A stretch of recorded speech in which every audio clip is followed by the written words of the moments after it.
혹시 우리 성도님들 가운데 방콕에서 떠나지 않고 얼마나 오랫동안 머무신 적이 있습니까? 방콕을 얘기하는 게 아니라 방에 꼭 박혀서 밖에 나가지 않고 며칠을 가장 오래 기다린 적이 있습니까? 하루? 일주일? 한 달? 3개월? 쉽지 않습니다. 노아의 방주는 길이가 135m에서 140m 정도 되고요. 높이는 본당보다 조금 낮고요. 넓이도 우리 본당보다 좁습니다. 그러면 이쪽 끝에서부터 마당에서 임페리얼 그 아파트 한 중간 정도 될 겁니다. 더 될 수도 있고요. 3층으로 되어 있는 건물. 그리고 이 방주 안에서는 밖을 내다볼 수가 없습니다. 전기 사정이 어땠을까요? 환했을까요? 어두웠을까요? 당연히 어두웠습니다. 식수 사정이 어떻겠습니까? 안 좋았을 것입니다. 모든 여건이 안 좋은 그런 가운데 한 장소에서 1년 이상 머문다는 거 쉬운 일이 아니죠. 기회만 있으면 뛰쳐나올 수도 있었을 것입니다. 그러나 적어도 방주 안에서 있을 때 홍수가 지속되는 기간 동안에는 밖으로 나가는 것은 죽는 것이기 때문에 나오려고 시도를 하지 않았을 것입니다. 그러나 그 이후에도 나오지 않은 걸 보면 노아와 노아의 가족이야말로 방주 안에서 기다리고 또 기다리고 또 기다렸다고 할 수 있습니다. 기다리는 것은 믿음의 표현입니다. 기다리는 것은 능력이며 실력입니다. 끝까지 기다리지 못해서 사고가 납니다. 기다리지 못하고 지쳐서 그 상황에서 벗어납니다. 결혼의 자리에서 떠나니까 이혼이 되는 것이고, 직장에서 견디지 못하니까 직장을 떠나게 되는 것이고, 공부하다가 어려움을 견디지 못하니까 포기하는 것입니다. 머문다는 것, 지속 그 자리에 있다는 것만큼 복되고 실력 있는 것이 없는 줄로 압니다. 하나님께서 노아와 노아의 가족을 방주 안으로 들여보내면서 얼마나 많은 정보를 주셨을까요? 하나님은 그다지 많은 정보를 주지 않았습니다. 7일 후에 홍수가 시작돼서 40일 동안 비가 올 것이다. 그리고 그로 말미암아 땅에 있는 모든 짐승을 내가 다 쓸어버릴 것이다. 그게 하나님께서 방주 안에 노아를 들여보내면서 하신 말씀의 전부였습니다. 물론 방주 안에 들여보낼 때에 짐승도 들여보냈습니다. 땅에 있는 모든 짐승들, 정결한 짐승은 암수 7쌍씩, 부정한 짐승은 암수 2쌍씩 들여보냈습니다. 그리고 그들이 먹을 양식, 노아의 가족과 짐승들이 먹을 양식도 방주 안에 들여놓으라고 그랬는데 하나님이 몇 개월치라고 6개월치 혹은 몇 개월치 혹은 1년치라고 말씀하지 않았습니다. 참 하나님은 답답하셔요. 우리가 원하는 정보를 다 안 주십니다. 우리는 상세하고 구체한 정보를 원하지만은 하나님께서는 그렇게 안 주실 때가 굉장히 많습니다. 당장 가르쳐 주세요. 제 배우자 눈앞에 이렇게 지나가게 해주세요. 제가 가게 될 직장 하나님 좀 구체적으로 말씀해 주세요. 그래도 하나님은 못 들은 것처럼 보여주거나 말씀하지 않습니다. 끝까지 하나님을 의지하며 살기를 원하기 때문입니다. 노아가 그런 상황입니다. 그야말로 방주 안에서의 삶이 행복했다고 말할 수는 없을 것입니다. 최적의 환경이었다고 말할 수 없을 것입니다. 택하여 살라고 할 수 있는 낙원과 같은 곳이라고 할 수는 없었을 것입니다. 다만 그가 방주에 머물러 있다면 하나님이 방주에 들어가라고 하고, 방주에서 그가 한 일은 하나님이 하라고 한 일, 가족과 짐승들을 먹여 살리는 것이었죠. 이게 신앙입니다. 믿음이 있으니까 노아가 그렇게 할 수 있었던 것입니다. 방주에 들어가는 것도 하나님 말씀대로 들어갔고, 방주에 나오는 것도 그냥 나오지 않고 하나님의 명령 받고 나왔습니다. 오늘 이 말씀 가운데 하나님께서 우리에게 귀한 은혜의 말씀 주시기를 바랍니다. 우리가 제일 먼저 기억해야 될 가장 중요한 말씀은 8장 1절입니다. 7장과 8장을 한마디로 요약하면 이렇게 요약할 수 있습니다. 이렇게 올라갑니다. 이거를 숫자로 얘기하면 7, 7, 40, 150, 150, 40, 7, 7 이렇게 됩니다. 화면 좀 한번 보시죠. 이렇게 됩니다. 7일 전에 방주에 들어가고 7일 후에 비가 내리기 시작해서 40일 동안 홍수가 지속되고 150일 동안 물이 불어나죠. 그런데 그 절정에 8장 1절이 있습니다. 여호와 하나님께서 기억하시매, 노아와 그 방주 안에 있는 자들을 기억하시매. 그래서 150일, 40, 7, 7 이렇게 됩니다.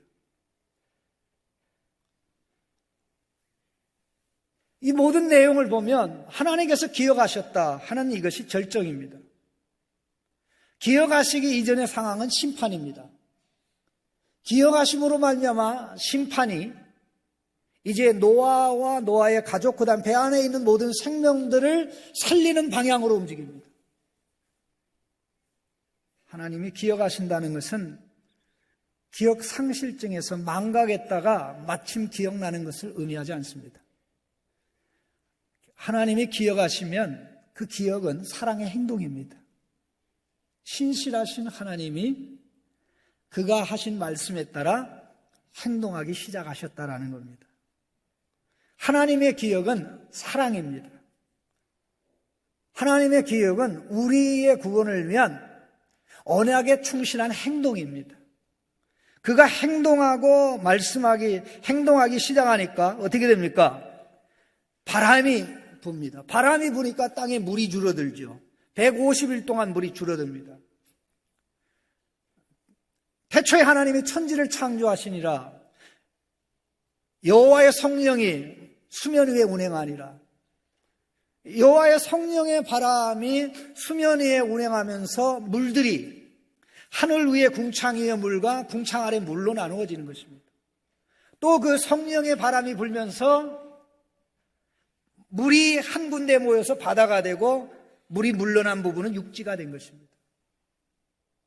그런데 하나님께서 이 대홍수를 동원하기 위해서 궁창에 물을 내리보내셨습니다.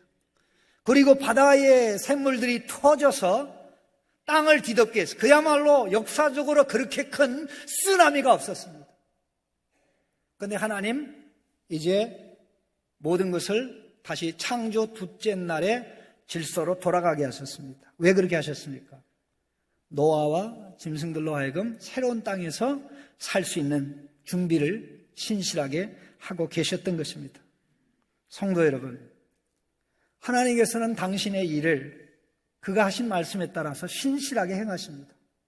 보이지 않아도, 느껴지지 않아도, 하나님이 우리를 버린 것 같아도, 노아와 노아의 가족은 방주 안에서 밖의 세상을 볼 수도 없고 확인할 수도 없기 때문에 하나님이 하시는 일들이 전혀 보이지 않습니다. 그럼에도 불구하고 하나님은 하나님의 일을 하셨습니다. 그런 하나님을 가르쳐서 신실하신 하나님이라고 합니다. 언약적인 사랑으로 우리를 대하시는 하나님. 좀 더 우리가 알아들을 수 있는 말로 설명드리면 우리에게 충성을 다하는 하나님. 우리가 믿는 것은 그런 하나님을 믿는 것입니다. 상황이 변화되지 않는다고, 호전되는 것 같지 않는다고 낭망하지 마시기를 주님의 이름으로 축원합니다. 방주 안에 있는 노아, 제가 밖을 내다볼 수 없다고 그랬습니다. 한번 그림 좀 한 번 더 보시죠. 그 다음 장면입니다. 창문이 있습니까? 저 맨 위에 이 환기구입니다. 그 많은 짐승들이 다 호흡하고 그 안에서 배출되는 그 배출물, 이 냄새 등을 생각해 보면 그 어마어마한 환기구가 있습니다. 그런데 옆에는 창문이 없고 노아와 짐승들이 다 들어간 다음에 하나님이 철문을 닫듯이 탕! 문을 닫았잖아요. 그리고 창문이 있어서 창문으로 밖에 내다볼 수는 없습니다. 창문이 있긴 있습니다. 그러나 그것은 작은 창문이고 또 높이 달려 있습니다. 까마귀를 내보낼 때 창문을 열어서 내보냈습니다. 그 창문으로 사람이 나갈 수가 없습니다. 이런 상황이었는데, 이런 상황에서 노아가 할 수 있는 것은 그 안에 있는 새를 이용해 가지고 밖의 상황을 파악하는 것이었습니다. 물론 이미 배는 아랏산에 머물렀습니다. 4절 말씀에 7째 달 그 달 11일 날에 방주가 아라랏 산에 머물렀고, 그리고 나서 5절에는 초하룻날, 그 달 초하룻날에 산봉우리가 보였다고 그랬습니다. 그리고 나서 40일이 지난 다음에 창문을 연 것입니다. 새를 내보냈습니다. 여기 4절 말씀이 굉장히 중요합니다. 이미 노아의 방주는 아라랏 산에 머물렀습니다. 이 노아의 방주가 아라랏 산에 머물렀다는 것은 아라랏 산에 정착 안식했다는 뜻입니다. 사진 하나 더 있습니다. 예, 저게 방주의 흔적입니다. 몇 년 전에, 한 10수년 전에 저게 발견됐습니다. 바로 저기 탁 안착했는데 여기에 사용된 단어가요, 노아의 이름하고 똑같습니다. 우리는 노아라고 하지만 히브리 말로는 노아흐.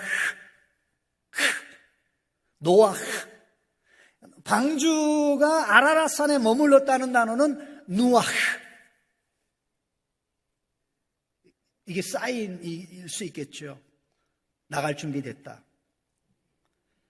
그런데 그러고도 40일 지난 다음에 방주에 창문을 열고 새를 내보낸 겁니다. 까마귀를 내보냈어요. 까마귀가 어떻게 활동을 했습니까? 7절 말씀 우리 같이 한번 읽어보겠습니다. 까마귀를 내놓음에 까마귀가 물이 땅에서 마르기까지 날아 왕래하였더라.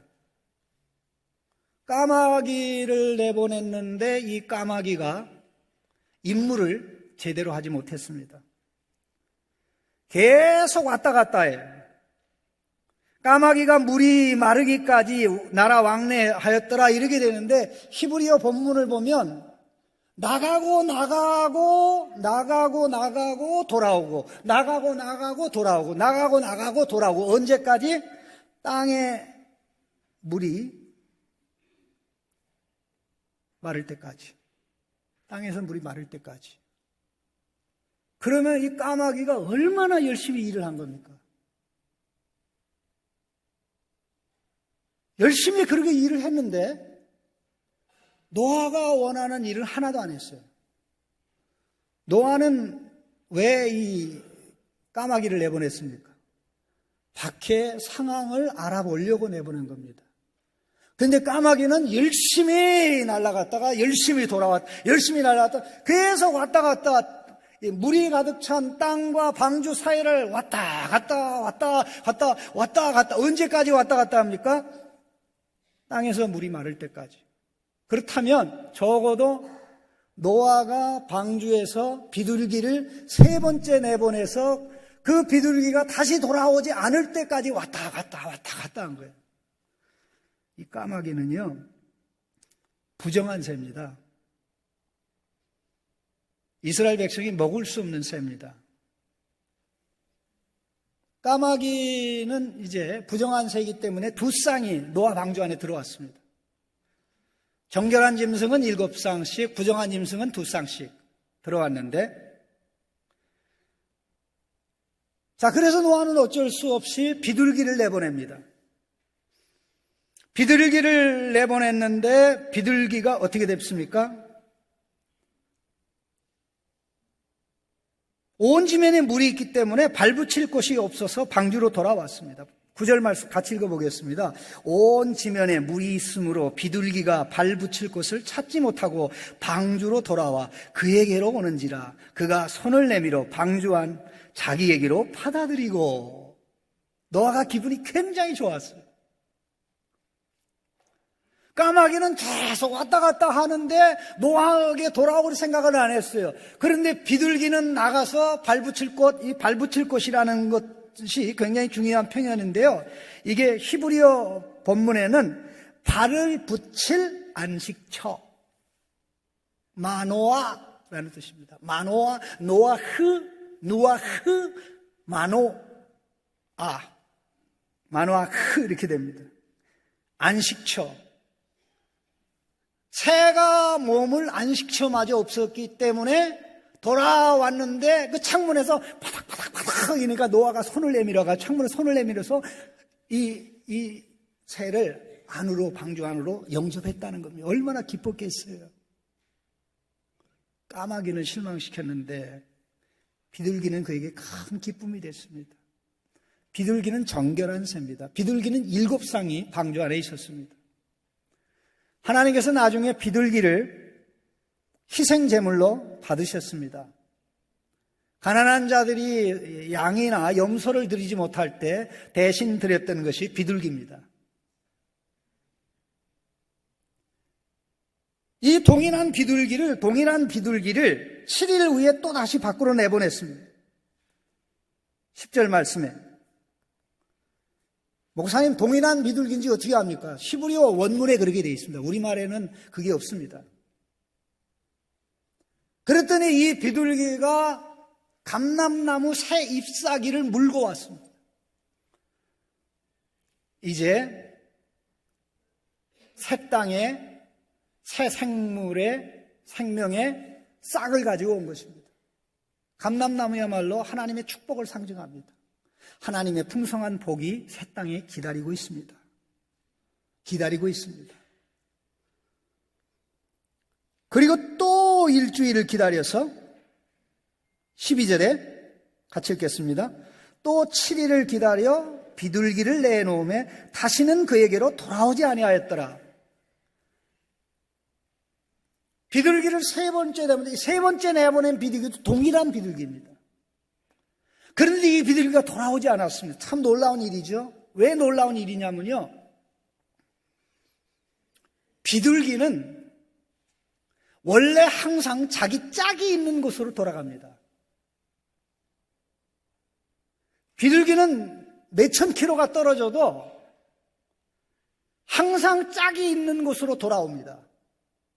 그래서 비둘기를 실험을 할 때 항상 어떻게 하냐면요.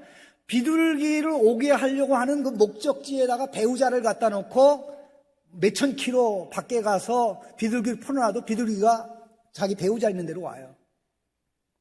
비둘기의 배우자가 지금 어디 있습니까? 방주 안에 있습니다. 그런데 비둘기는 방주 안으로 돌아오지 않았어요. 왜요? 자기 사명 때문에. 자기 사명 때문에. 첫 번째는 안식처가 없어서 돌아왔어요.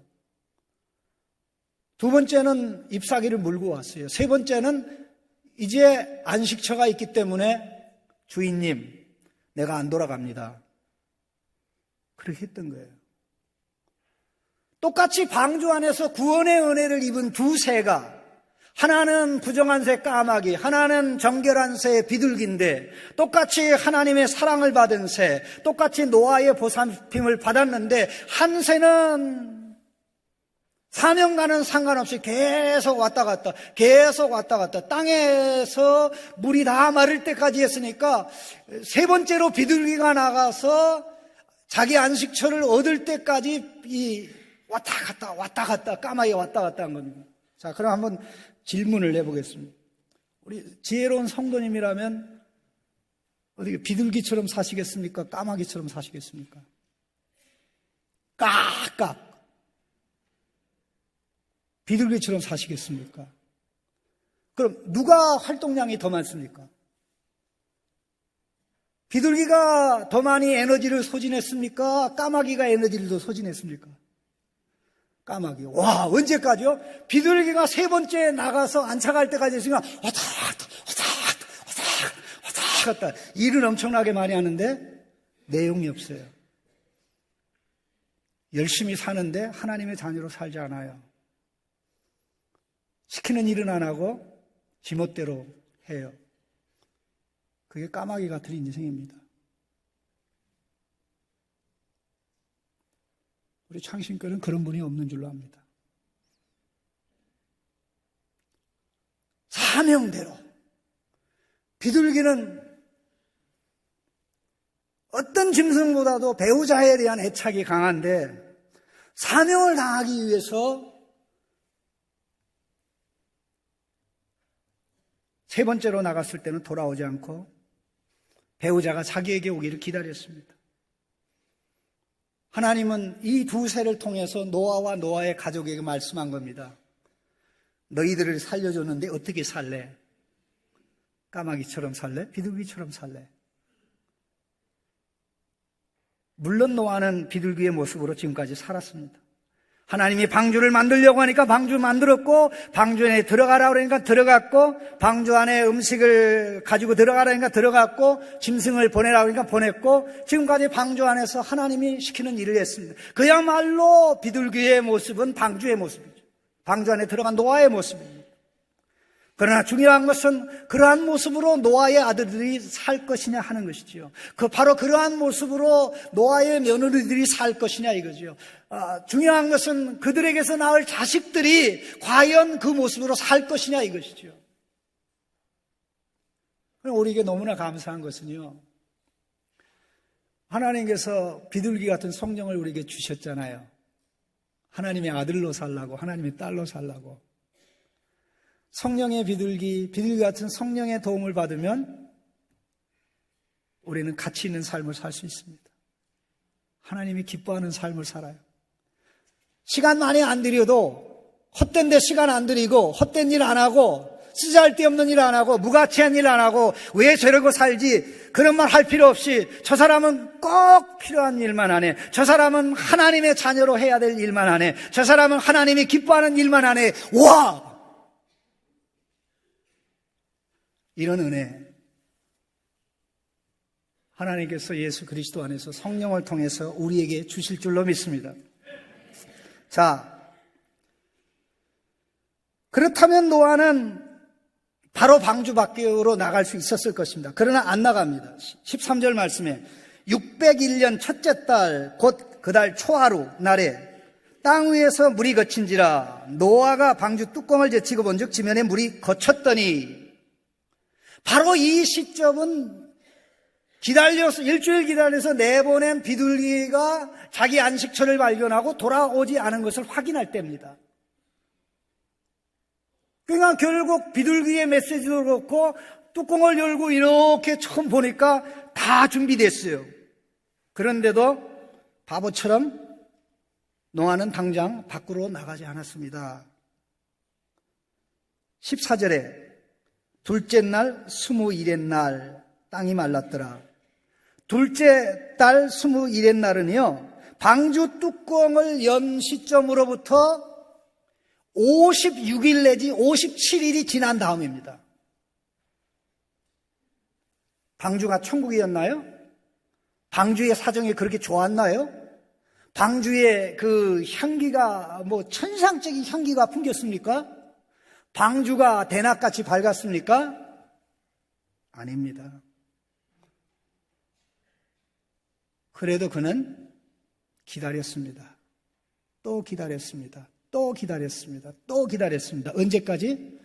하나님이 방주에서 나오라고 말씀하실 때까지. 이게 신앙입니다. 이게 믿음입니다. 우리는 처음부터 안 하는 어리석은 자가 아닙니다. 하나님이 말씀하면 행합니다. 그런데 행하다 끝까지 가지 못하고 포기를 해요. 기다리지 못해서 포기하는 것입니다. 계속하다가 좌절하는 것입니다. 계속했는데 상황의 변화가 없어요. 계속했는데 호전될 것 같지 않아요. 계속했는데 잘 될 것 같지 않아요. 그래서 포기하죠. 그것이야말로 하나님의 명령을 받지 않고 방주에서 나오는 것과 다를 바가 없는 것입니다. 뭘 하다 지칩니다. 포기하죠. 섬기다가 지칩니다. 포기하죠. 섬김을 시작할 때는 하나님의 말씀에 감동을 받고 시작해요. 그런데 그만둘 때 성령의 감동받고 그만두는 경우는 많잖아요. 그렇죠? 사랑하는 성도 여러분, 노아가 왜 안 나왔습니까? 방주 안의 세계가 밖의 세계보다 좋아서 절대 그렇지 않습니다. 밖의 세계는 다 준비되어 있습니다. 이제 노아를 괴롭게 하던 악한 놈들이 없습니다. 노아의 가족을 해하는 그런 어떤 누구도 없습니다. 객관적으로나 상황적으로나 모든 면으로 봤을 때 밖의 세상은 완전히 준비된 새로운 세상이었습니다. 그런데 안 나갔습니다. 왜? 방주 안으로 들어가라고 말씀하신 하나님이 나가라고 말씀하지 않았기 때문입니다. 방주 안에 들어간 것도 하나님 말씀대로, 방주 안에서 한 일도 하나님의 말씀대로 가족과 짐승들을 보살피는 일. 그렇다면 이제 하나님이 방주 밖으로 나가라고 명령하지 않는 한 못 나가겠다, 나가지 않는다. 이게 노아의 신앙의 근본적 자세입니다. 우리는 믿음으로 시작해서 믿음으로 가고 끝까지 믿음으로 가야 될 줄로 믿습니다. 믿음은 하나님의 말씀에 반응하는 것입니다. 반응하다 중단하는 것이 아니라 그 말씀에 순종해 계속 머무는 것입니다. 하나님이 달리 명령하시기까지 방주를 떠나라! 그렇게 얘기하면 떠날 수 있습니다. 끝까지 말씀 붙잡고 살아가는 성도들, 그 성도들이 능력 있는 성도입니다. 믿음 있는 성도입니다. 시장은 거창했는데 상황이 내 마음에 들지 않으니까 포기하는 것 믿음이 아닙니다. 시작도 하나님 말씀 안에, 진행도 하나님 말씀 안에, 끝까지 하나님 말씀 안에 머무는 복된 성도님들이 비둘기처럼 비둘기 같은 성령의 능력을 날마다 힘입어서 꼭 해야 될 일만, 꼭 살아야 될 삶만, 하나님을 기쁘게 하는 삶만 사시는 성도님들이 되기를 주님의 이름으로 축원합니다. 하나님 감사합니다. 노아가 방주에서 나오는 사건을 통해서 그가 얼마나 인내로 기다리고 또 기다렸는지, 우리에게는 기다림의 은혜가 필요합니다. 기다리지 못해 쓰러지고, 기다리지 못해 원망하고, 기다리지 못해 박차고 나와 사고칩니다. 이런 우리가 되지 않도록 도와주시고, 하나님이 세워준 그 자리에서 하나님이 말씀하시기까지 하나님이 원하는 삶을 살아가는 복된 성도들 되게 하여 주옵소서. 예수님의 이름으로 기도하옵나이다.